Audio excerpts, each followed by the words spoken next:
Ano yan? Education. Okay. Anong number yan? 0. Okay?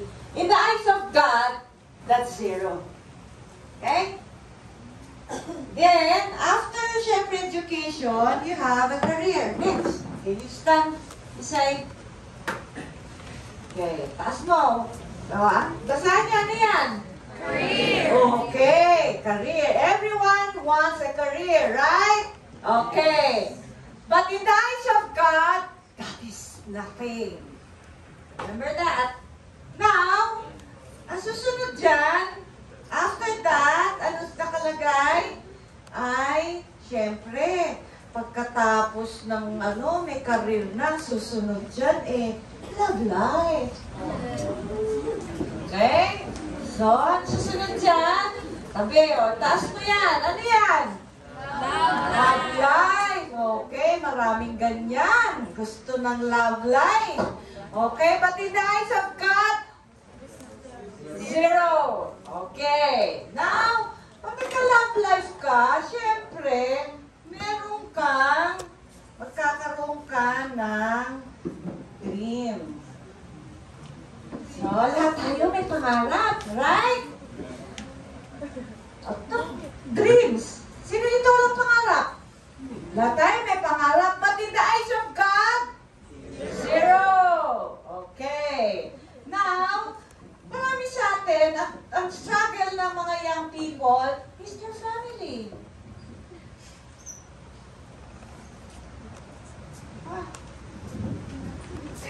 Anong meron? Family. The eyes of God, pag yan ang priority mo, 0. Okay. So maraming mga young people, ang gusto nila ma-involve sa ministry. Can I have one volunteer? Puro babae Ministry. Okay. So you're active in the ministry, but in the eyes of God, 0. Bakit? What gives all this value?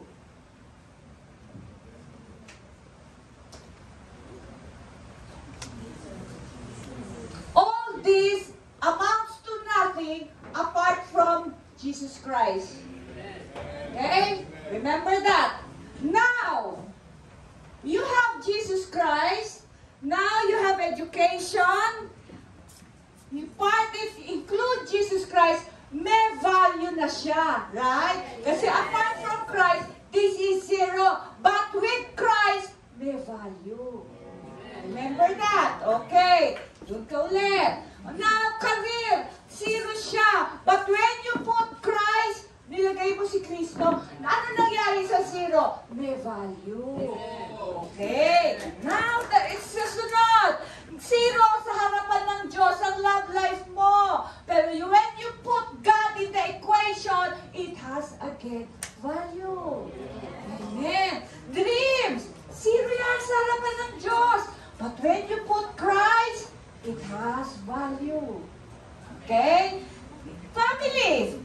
Okay? When you put God first, before your family, now you have value with your family. And the rest, 0 ang value, even if you're active in the ministry, apart from Christ, that is 0. But when you put Christ, it has value. Now, all this have 0. But when you put Christ and you put this in all those 0, it has greater value. Are you getting me? So you cannot live apart from Christ. Kasi even if you have all this, pag wala to, all those are 0 in the eyes of God. But when you have this, kahit isa lang yan, wala yan, you still have value. Are you getting me? Yes. So when you put Christ aside in your life, it will amount to nothing. But even if you have 1 0 with 1 Christ, always we have value. Thank you for your participation. Thank you for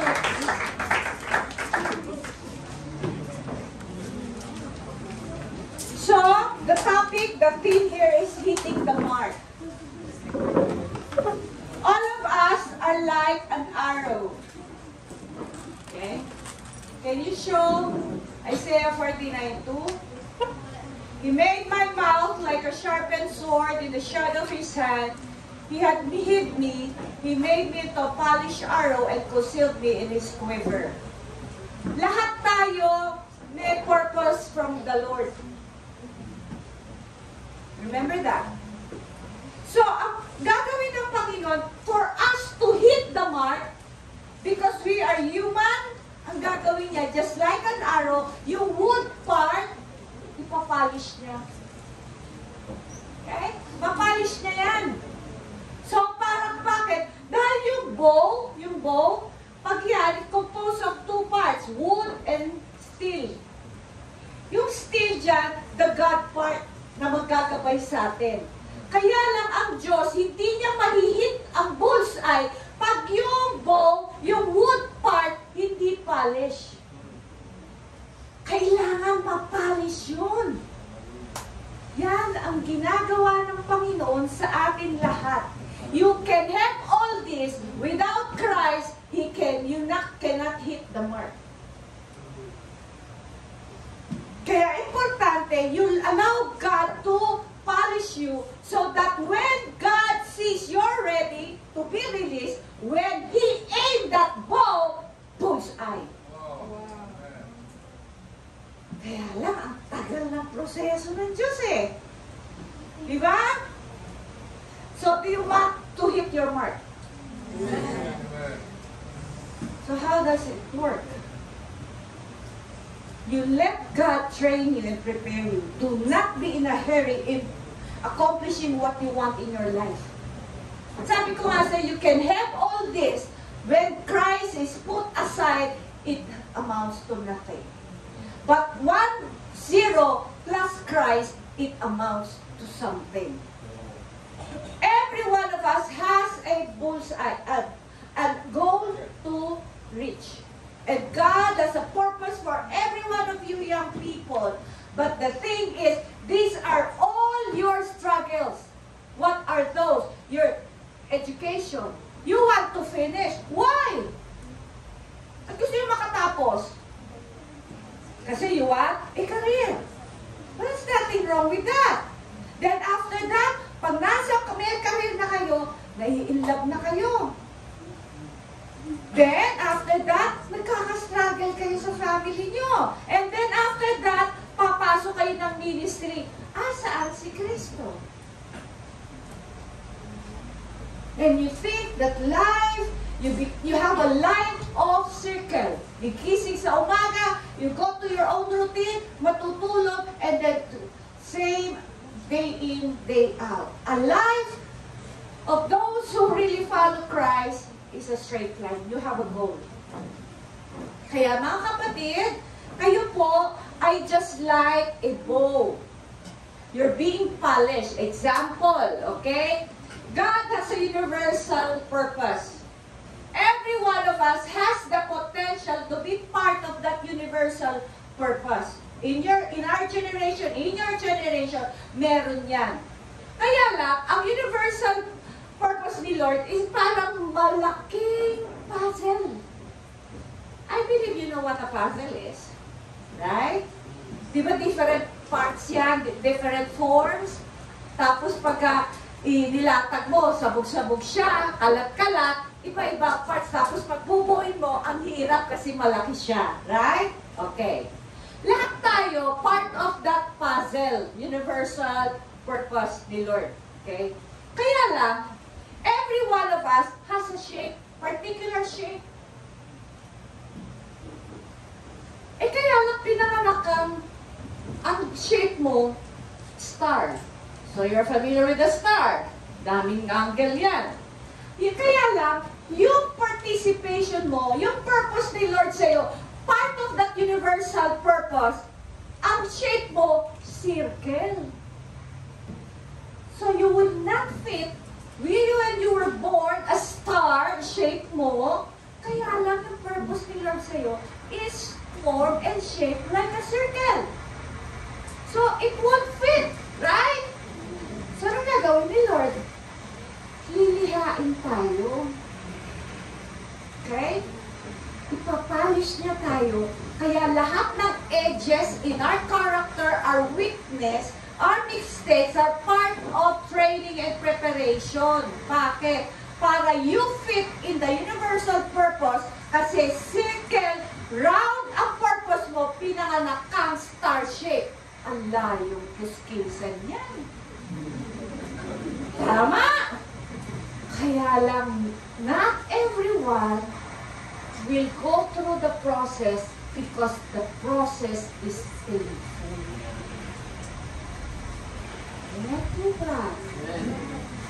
So, meron ako isang sample sa inyo na two characters in the Bible, Noah and Lot. Why? They are both called righteous, and yet there is a vast difference between these two. And we have to learn. Para hindi po tayo maging katulad ni Lot, but will be like Noah in the last days.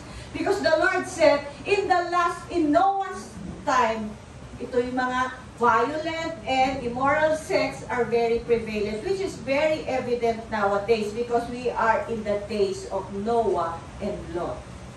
Now, what is the difference between these two characters in the last days? Mga Christians to, okay? Lot, called righteous, did not live in sin. Just like many Christians, they don't live in sin. But his life had not been sufficiently filled with the presence of God for him to be a living testimony to those around them. Pero hindi ka naman nagkakasala eh. Kaya lang wala ka rin testimony. And which is, ang nangyayari sa maraming Kristiyano, okay, wala kang obvious sin, pero you're not even have a powerful testimony that you will impact others outside. Just like in the life of Elijah.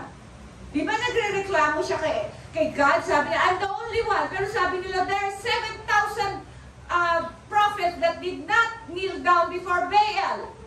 Kaya lang, ang tanong, bakit itong 7,000 na to, walang tayong narinig? Kasi these 7,000 did not make any impact dahil nagtago lang sila. Pero alam ng Diyos, hindi sila lumuhod. Ang problema, si Elijah, ano yan eh, masyado siyang aggressive to really proclaim the glory of God. Marami sa atin, nagtatago. Pero hindi tayo nagkakasala. Kaya lang wala rin tayong impact. We may be called righteous and yet we are so ineffective dahil ano problema? Natatakot. Just like the 7,000 prophets, natatakot sila lumabas. Bakit? Baka mapatay sila. In the same way with you young people, you're so afraid to fight for righteousness, for your faith in Christ, kasi baka masira ang pag-aaral. God will ask you to stop. Baka masira ang karir, yung pangarap mo, pamilya mo, love life mo. And yet, what will happen? And then, tinabi mo rin si Kristo. Kahit active ka, pagiging Kristiyano. And you're like Lot. Do you like to be Lot? Bakit tahimik? Okay, light ko na lang, okay? Light lang tayo. He did not take part in those sins, but was not fully victorious as Noah and Abraham. Why? Because he had accepted too many compromises regarding the Lord's word. Yan po ang nakaka-diminish ng power of God's word over our personal life if we go into compromises. The reason why the word of God does not work for others because they do not apply the full counsel of God. He had made the wrong decision in the first place, drawing so close to Sodom that he became one of its inhabitants. Kaya nga po, a wise, sabi sa Proverbs 14:16, a wise man fears and departs from evil. Imagine God is about to judge Sodom. when the two angels commanded him to leave immediately, he lingered. Bakit?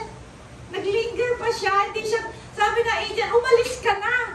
He was told to go to the mountains. He chose the plains, meaning he chose to linger into the world. Many of you young people will be challenged by God to go into the presence of God because mountain speaks of the presence of God. And many times, once you want to be in the presence of God, God will ask you to surrender a lot of things. And yet, Lot chose the plain. Meaning, I'd rather choose my career, my education, my love life than being in the presence of God. May tao? Na tinatamaan? Okay? Kaya, so sabi ng angel, go to the mountain. Ano nireklamo niya? Hindi ko kaya pumunta ng mountain kasi natatakot siya, babaksak na yung judgment ng Diyos. Sa tingin mo, hindi siya hihintayin ng Diyos? But he chose the plain. In many of you, one day, you will face your crossroad. You know what crossroad is? A road that has no straight but two paths, right or left. In God's eyes, lagi siya magpe-present ng two choices. Only two. Right or left. There's no gray area in the eyes of God. It's either Him or you. It's either Him, your education. It's either Him or your career. It's either Him or your love life. It's either Him or your family. It's either Him or what? Ministry. Even ministry can be what? An idol.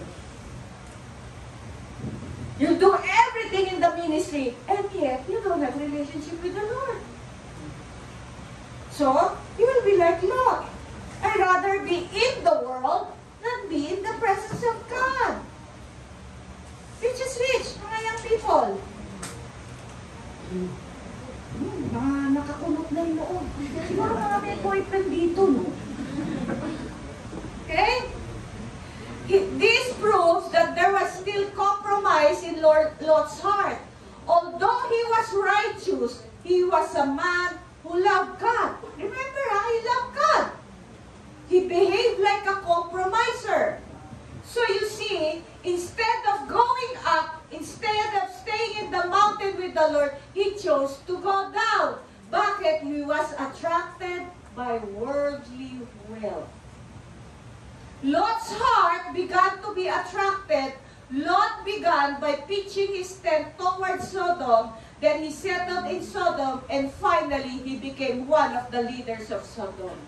Remember Proverbs, Psalms 1, blessed is he who does not walk, does not stand, does not sit. Alam mo ang compromise, nag-uumpisa yan you're walking, parang nag-a-agree ka. Darating ang time you stand, you have the same advocacy with this compromiser until finally you sit, meaning komportable ka na sa mali. So don't go that way. Okay? Perhaps he said to himself in his heart, I must give my testimony. Maraming ganyang Kristiyano eh.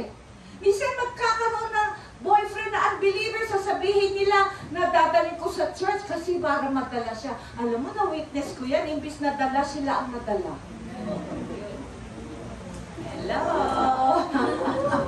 Ooh. I'll go there and give my testimony and try to save some of those people. Minsan pupunta tayo sa isang fellowship na alam mo, delikado, gathering, and yet makikita mo kasi gusto kong humila. Mga kapatid, when you're not spiritually strong, don't take risks. Huwag niyong dalhin yung sarili niyo sa apoy na hindi naman galing ang apoy sa Diyos. You will burn up. Meaning, si Lord will bring trials, He speaks of fire. Pero kailangan galing sa Kanya. Ngayon, kung yung apoy, ikaw nagpunta sa apoy, napahama ka, hindi kay Lord yun. You have to identify which is from God and which is from you. But that was not the Lord's plan. That was not what the Lord wanted him to do. We can be righteous in God's sight, because we have accepted the Lord as our Savior and have confessed our sin and still hold a relatively pleasant position in this world amidst lost pagans. If you're comfortable in the world, something is wrong with you. I'm not speaking of our physical presence in the midst of this world, but of the condition of our hearts in the midst of this world. Are you getting me? Uulitin ko. I'm not speaking of our physical presence in the midst of this world, but the condition of our hearts in the midst of the world. Lot was in the midst of Sodom because his heart did not wholly belong to the Lord. And that is what God condemns. That's the reason why the message of Pastora Ala is about heart, wholehearted. You know what? Sa Joshua, meron po doong verse, I believe sa later verse, si Joshua sabi ng Panginoon na you're old. Imagine, no? And yet there's so many land to possess. But the following chapter, sabi ni Caleb, yung lakas ko during the wilderness, the same strength that I have. Hindi siya tumanda. Why? Because he has the word. Now, anong hiningi niya? Okay? God gave me this revelation. Ano hiningi niya? I want Hebron. Sabi nila, Joshua, go. You know what Hebron is? Wholeheartedness. I want to be wholehearted. Bakit? Kasi yung Hebron na yon, mga Jebusites na nakatira doon, kakalabanin niya yun. Ano yung Jebusites? Discouragement. For you to be Caleb in the last days, you need to be wholehearted to the Lord. And you need to overcome your discouragements even if it comes from your family and peers. Do you hear me? Yes. You're going to have your Hebron, kaya nakuha ni Caleb ang Hebron. What does it mean for us?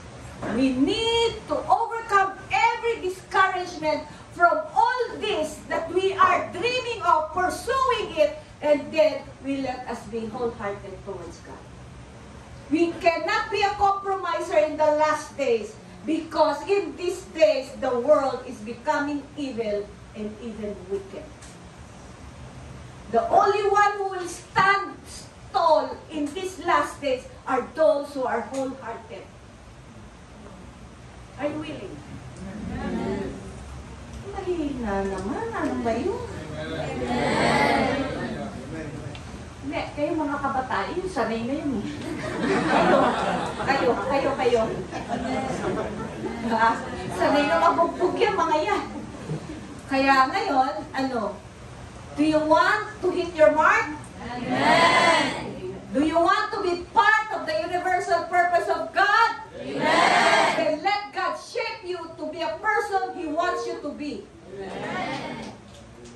And it means 90% of all this na pinakita ko, na zero in the eyes of God, ikisa-surrender. Are you willing? Amen. Sabi ko na nga, hinihina yan eh. Okay? Because I witnessed that sa amin. Because of love life, because of family, nawala sila sa path. Okay? I pray wala dito yun, no? Okay? So, what happened? Mere righteousness and honesty are not enough because Lot was righteous and honest, pero ang problema ni Lot, he did not walk with God. You can be in the church, in the ministry, and yet you're not walking with God. You will be categorized under, beside, along with Lot. Walking with God, walking according to the Lord's Spirit does not mean absolute perfection, but simply being wholeheartedly devoted to the Lord. Uprightness means belonging solely to the Lord and avoiding all sin. Now, sabi nga ni Lord there will be in the days of Noah and Lot. Paano naman si Noah? Anong meron kay Noah? Noah called righteous. Imagine, he's called righteous. That's like Lot. Okay? He was the only righteous man at that time. This is what God is calling to the young people, to be above. You know what it means to be holy? Is to be different. Can you be different in your workplace, in your school place? Or you tend to compromise to go along and please your friends? And that is one challenge ng mga kabataan ngayon. Noah is called the preacher of righteousness. You don't need to preach to prove yourself you're a Christian. Show them your testimony that you will always stand for what is right before the eyes of God. Ang tanong, kaya ba natin? Kasi mga kapatid, in these last days, perilous times is happening. Why? Because kapwa mo Kristiyano, minsan yun pa yung kalaban mo. He was righteous himself, that is why he could preach righteousness. You cannot share the gospel if the people can see the life you have. Napaka-worldly mo. When someone preaches, it is not much what he says that counts, but what he shows through his way of living. Hindi ka pwedeng mag-share ng gospel, nakikita ka sa bar. Hindi ka pwedeng nag-share ng gospel, nakikita ka sa party. That diminishes your testimony. Aray. Aray? Aray. Others will be more affected by our lives than by our words. Noah did not save anyone except his family. We must not feel guilty when it appears that our ministry to others does not bear much fruit. When we do not win many souls to the Lord, He can allow for periods in our lives when we do not save anyone, although we do our utmost time. He spent his whole life preaching the Lord's word, prophesying the destruction which was to come, and speaking about the flood, but no one listened to him. When you are standing for righteousness, you know, I'm teaching the life books of the prophets. Isaiah, Jeremiah, Ezekiel. Darating ang time, ikaw na lang ang tatayo sa katotohanan. And everybody around you will hate you because it confronts their sin in their life. But that is what it means to be salt and light. To preserve. You know what? Meron dong verse, sabi ng Panginoon doon kay Ezekiel, I will destroy this land. I will not even spare the righteous. So sabi ko, Lord, bakit? Because when there is a righteous man in that place, He will spare that place. Kaya tayo, bilang salt and light, we preserve this place. Our family, our community, our nation, because we have righteousness. We live in righteousness. Kaya napakahalaga. I have a testimony. During COVID, because I live in a condo, okay?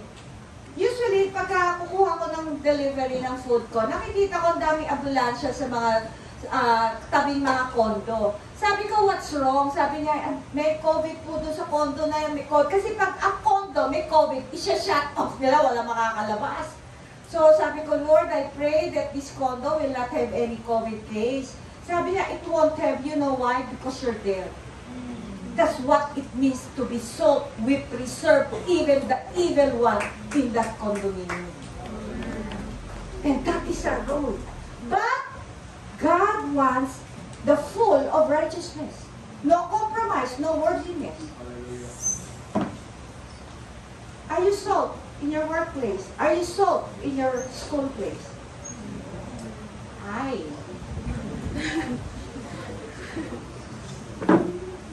Okay? What happened? But no one listened to him. Kasi walang nakikinig. Imagine, share ka na share. Alam mo, bakit anong sikreto mo, mag-share ka about the Lord. And yet, hindi sila nakikinig. Sasabihin, napaka-fanatic mo naman. Okay lang yun. Nevertheless, he did what God and proclaim what God told him to proclaim. Kaya nga mga kapatid, you cannot hit your mark if you're not walking with God. Dahil madami po akong na-observe, ang number one bondage ng Christians is the opinion of man. Anong sasabihin ng tao, kaya hindi ka na magsasalita. And I thank God, prior to my ministry, nakalaya ako sa opinion ng tao. At isa pang bagay na dapat makalaya ang bawat isa, ay yung may gusto tayong patunayan. I will never serve God to want to prove myself to people. I don't need to prove myself because God will approve of me. And when He approves of me, He will show who I am before men. Walang trying hard. Amen po ba? Mga young people, gusto niyo po ba yun? Amen. Pag darating ka, alam mo, biglang mamamaha yung mga tao. You don't have to, dalhin mo yung mga marami mong mga accessories and everything. You just need to be there. Okay? So, imagine, days were filled with violence and unnatural sex. We are called the light in the dark, standing the truth of God, uncompromising with all brightness, proclaiming the whole counsel of God in the midst of the wicked world, which will become more wicked as time goes by. Lot did not save his whole family, and he himself was barely saved. He was a righteous man, but he had chosen to go and live in the midst of Sodom, where he should not have been. In spite of that, the word calls him righteous man. However, these two men are very different. Noah was a righteous man who lived in the Spirit, walked in the Spirit, and lived in the Lord's victory. Lot was simply righteous, but there were so many compromises in his own life that he lived right in the midst of an ungodly city, although himself remained a godly man. However, there will also be Noah in the last days. Who wants to be Noah in the last days? Amen. Amen. A man who walks with God. You don't need to be in the ministry to walk with God. You just be yourself and walk with God and see how God will do amazing things through your life. There will be people who will walk with God like Noah, and this is the challenge of every one of you young people. Walk with God because that is the key in hitting the mark, because He will go before us. Remember, Psalm 23 sabi, "The Lord is my shepherd, I lack nothing." The only way to live not in lack, just follow the leading of your shepherd. Pero kung ikaw ang hari, walang guarantee yun na hindi ka, you always be in luck. But that's the key. Na-discover ko, I will never live in luck because as long as I let the Lord lead me. You know what it means to be a shepherd? Let Him be the leader. Amen po ba? And He will always lead you. There will be Noah who will preach righteousness and holiness. Konti na lang po ito. Mostly ang pinipreach about blessing, wealth, health, happiness. That's not the new covenant gospel. That is a old covenant teaching. Who will hold people to the highest standard of righteousness. This is one challenge you have. You will hold the people to the highest standard of God. You cannot do that if you are a compromiser. You cannot give them the right way because you yourself is in the wrong way. So if you want to be Noah in the last days, just like Caleb, wholehearted, walk with God, let go of the baggages in your life, whatever it is, let go and soar with God. Ikaw ba nakakita ka na ang isang ibon, lagyan mo na, itali mo ng maraming mga weight? Hindi makakalipad yan. Kaya marami sa atin, we cannot be spiritual dahil ang daming bagahe. Ngayon, if you want to be spiritual, meaning you always soar with God,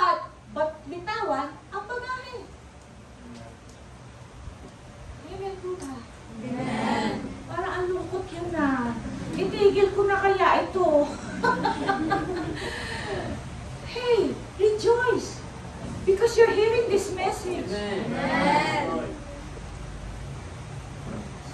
Noah has passion to build God's ark because he knew that the only thing that is going to survive when the world will be destroyed is the church, the true church of Christ.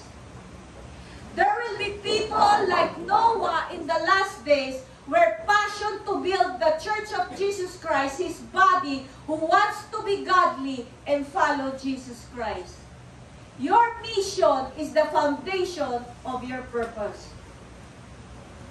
Pag hindi mo alam ang mission mo sa buhay mo, ang foundation mo, maraming crack. And God cannot build you to be a holy temple. It's not enough to be in full passion, but if you lack direction, you don't know where you're going.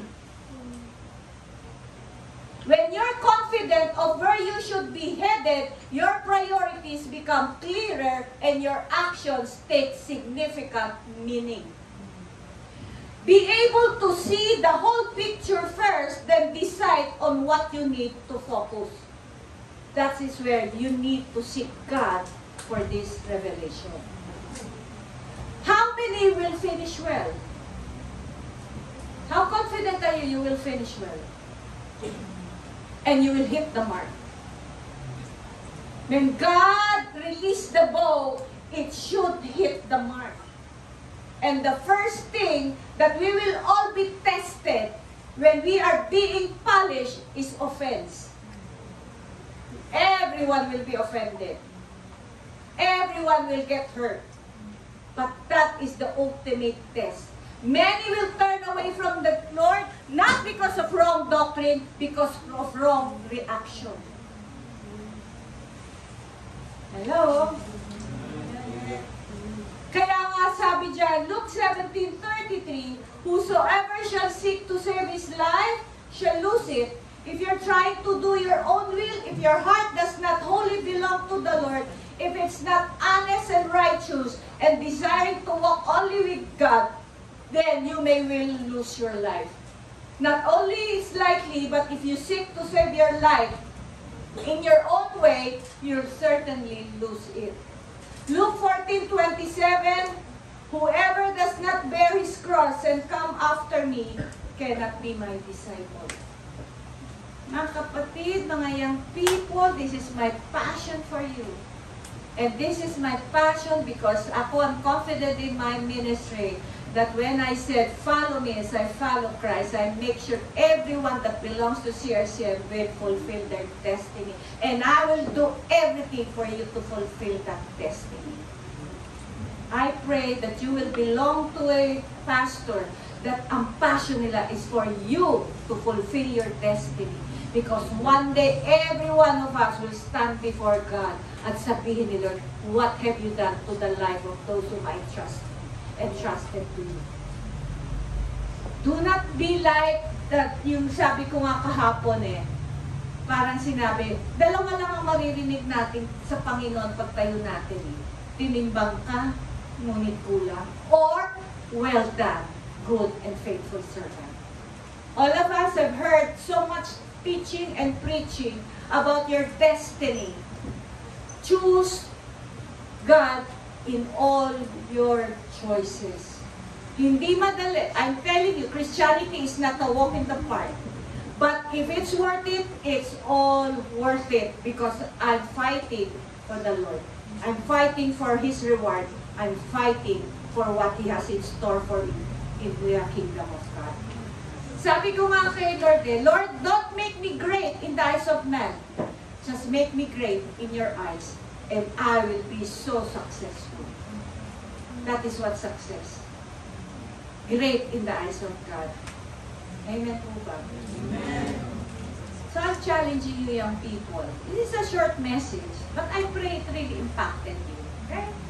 So, do you want to be Caleb, Noah, Daniel, Joseph in these last days? Amen. Amen. Okay? So, tayo yung gusto. Hindi lahat Mamaya, Tatayo lang kayo dahil, uy, sabi ni Pastora, tayo daw, tayo ka naman.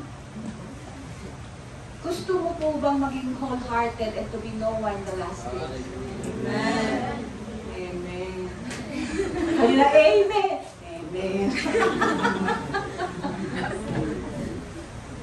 Come on, people. Come on, young people. Who would follow the Lord all the way?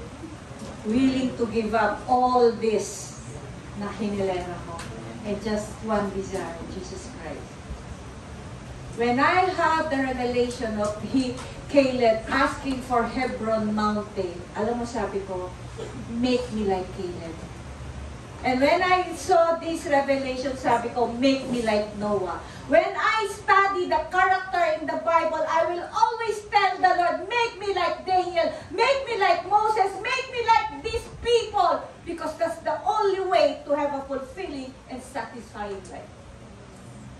Ano sabi ni Jesus Christ? I have given you glory on this earth because He did the will of the Father. Kala natin we give glory to God because we are in the ministry, because we are so, successful in the career, because we are righteous. No. The only way we give glory to God, just like Jesus Christ, I've done what is your will. Pinagagawa lang. Hindi slave master ang Diyos. Hindi niya tayo papahihirapan. Masarap nga siya kasi sabi niya, my yoke is easy and my burden is light. Anything beyond that, nabibigatan kayo, hindi kay Lord yan. Kaya maraming nabibigatan kasi kinakagal nyo yung dapat ninyo kagayin. Ginagawa nyo, hindi pinapagawa si Lord. Kaya sabi niya, my yoke is easy and my burden is light. You can enter into His rest. The reason why many Christians cannot enter into His rest, kasi the Spirit of the Lord is in us. Gusto natin yung kalooban natin, ang Espiritu ni Lord, dito tayo dinadala. Kaya may tension sa loob. At the end of the day, pagod tayo. Kasi hinihila tayo dito, pero matigas sa ulo natin. Kaya walang nakapasok sa kapahingaan. Gusto mo ba makapasok sa rest? Amen. Amen. Parang latang-lata na kayo. Well, anyway, let us offer our lives to the Lord once again, young people. Ilang beses na ako pabalik-balik dito, and I really wanted you to see you fulfill your destiny. Do you want it? Do you want to hit the mark? Amen. Yes! That's it. Stand those who want to be Noah, Caleb in the last days. Wala ka! Ano ka to? Ha? Hallelujah. Sigurado kayo. Dahil bukas na bukas, isi-shake yung life nyo. Amen. Oh, naku, natakot na. Hallelujah. Okay? Give your heart first to the Lord, and then your life. And then everything will follow through. Father, close your eyes. Lord, as I've given your message to this group, Father God, you desire a people who will really be wholehearted to you, who will stand in righteousness and holiness in the last day, wherein everyone is compromising, but let these young people, Lord, stand, even if they need to stand alone, Lord, let them stand alone, because it is when they are standing alone for your glory, it is the heaven will back them up. Kaya po, Panginoon, I lift them up, Lord, these people, everyone, not only the young people who wants to rededicate their life, their hearts, and we want to be wholehearted to you, Father. I give you praise and glory. Do everything, Panginoon, to make these things happen sa buhay nila. Let them, Lord, not live in a lower path, but let them go to the mountains wherein your presence will be felt and be, Lord, maranasan nila. Panginoon, I entrust these people to your Holy Spirit. Move mightily, powerfully, in a way that you will perfect, strengthen, and complete them, while making them, Lord, the person you want them to be, while equipping them with everything good that they may carry out your will, while, Lord, doing, oh God, working in their lives what pleases you, Lord. Father, I thank you, Lord, for these young people. One day I will see them standing shoulder to shoulder, Lord, standing, oh God, for righteousness and for holiness, because they themselves, Lord, live a holy life. Lord, anoint them, oh God. Let the people see the difference. Nakakaiba sila dahil sa presensya mo. Lord, salamat po sa mga buhay na nandito ngayon, oh God. I lift them up to you, Lord. And Father, I decree and declare, let their lives be a light, a shining star in the dark world, when people will look at them, oh God, and see the light of Christ in them. Father, let them sow, wherein their presence will preserve everyone in their surroundings. Father, Lord, do this for your name's sake. Advance the kingdom here in Dumaguete. And Lord, let this remnant of God arise. Sabi ng Panginoon, arise! Arise, people, and see the glory of the Lord be risen upon you. And the people will be amazed because they will see the glory of God in you and through you. Lord, all this I ask for your glory, that your name alone be high and lifted up. Lord, allow everyone to be, Lord, at the back of your cross. Oh, Lord, hide them. Only you will be seen. Only you will be heard in them and through them. I give you praise and glory for the victory, the success, the prosperity you have done in the works in Dumaguete. Until we meet again, Lord, let us walk in the victory, in the glory, in the power, in the anointing of the Lord.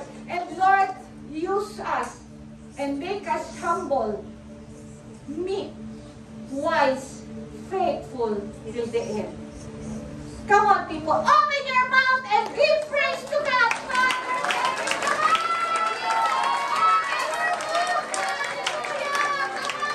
Hallelujah. Hey, I'm not satisfied with your praises. Shout to the Lord.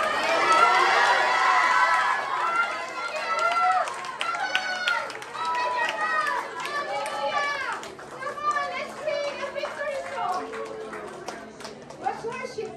What do you prepare? Give you my heart? Okay. Let's worship and thank you, young people. Yeah, I love you guys. Let's worship. Ano pa na tayo? Magsaya tayo.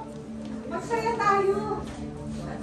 Magsaya tayo kahit malungkot. Kasi victorious na tayo eh. Parang